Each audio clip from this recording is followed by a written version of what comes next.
Yakkasaroy masjidini shundoqqina yonginasida 3 ta yonma-yon 4 etajli uyimizda tepalarida solnechniy batareykalari ham bor. Podzemniy garajga keladigan bo'lsa, bemalol 2 ta mashina sig'adi. Ana endi yaxshilab joylashib, bitta like bosib qo'yinglar, uyimizning ichiga sayohat qilamiz. Qani ketdik. Bu esa bizning uyimizning kirib kelish prixojasi va kirishimiz bilan mana shunaqa mehmonxonaga tushamiz. Qaranglar, tayyor mebel texnikasi bilan bunaqa sharoitda shaxsan men o'zim mazza qilib olgan bo'lardim. Xo'p, bu yoqqa keladigan bo'lsak, bu yoqda bizda gostivoy sanuzel bo'lyapti, birinchi etajimiz uchun ajratilgan.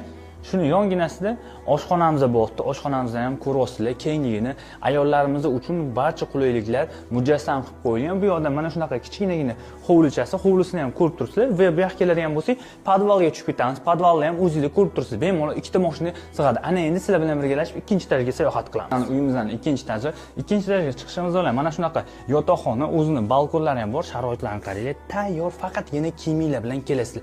Bunaqa sharoitdagi uylar har doim ham chiqavermaydi. Bu esa bolalar yotoqxonasi. Bolalar yotoqxonasini ham kengligiga o'zingizlar bitta baho berasizlar. Garderobni shkaflari ham tayyor holda turibdi. Bu esa ikkinchi etajimiz uchun ajratilgan sanuzel qismi.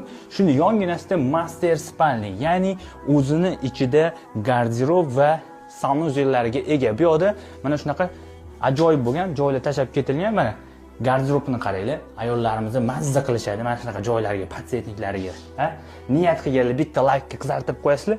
Bu yoqqa keladigan bo'lsak, sanuzelni ham o'zingizlar bitta baho berib qo'yasizlar. Kattaligi ana endi sizlar bilan birgalashib tepa qavatga ko'tarilamiz. Bizning mansarda qismimizga chiqishimiz bilan mana shunaqa bitta xohlagan odam xohlasa yotoqxona qilsa bo'ladi, xohlasa kinozona qilib qo'ysa bo'ladi. Uje olgan odamning xohish istagiga bog'liq va mana shunaqa mansarda qismimizda ham sanuzel o'rnatib ketilgan.